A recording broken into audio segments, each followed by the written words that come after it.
Говорили о том большом потенциале, который есть на сегодняшний день в части увеличения газификации и темпов роста газификации.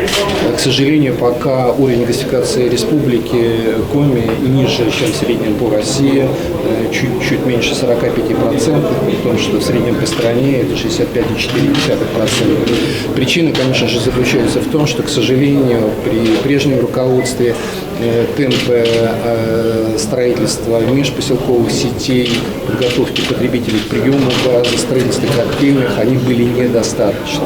И я Сергею Анатольевичу привел цифры, что за последнее время отставание фактически в 2 раза.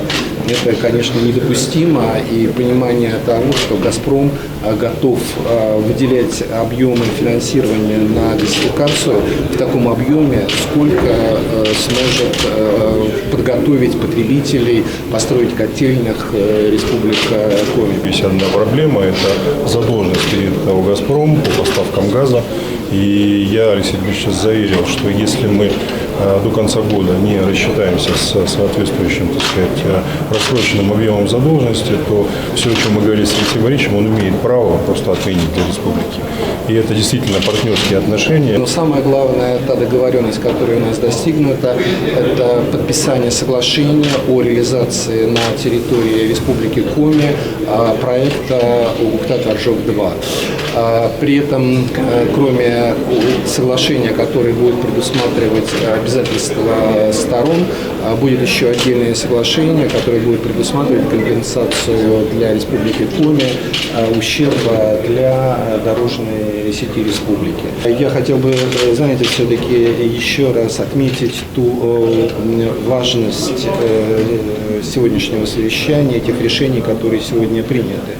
Это безальтернативность уже создания новых газотранспортных мощностей в Северном коридоре, в частности газопровода Ухта-Торжок-2, создание мощностей, которые обеспечат новые поставки газа для потребителей Российской Федерации.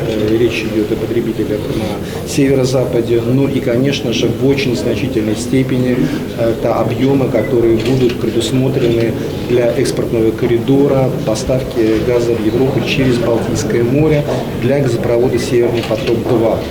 В начале сентября месяца в Владивостоке «Газпром» подписал юридически обязывающие соглашения с нашими европейскими партнерами по проекту «Северный поток-2», и в соответствии с этим соглашением «Газпром» должен создать газотранспортные мощности на территории России.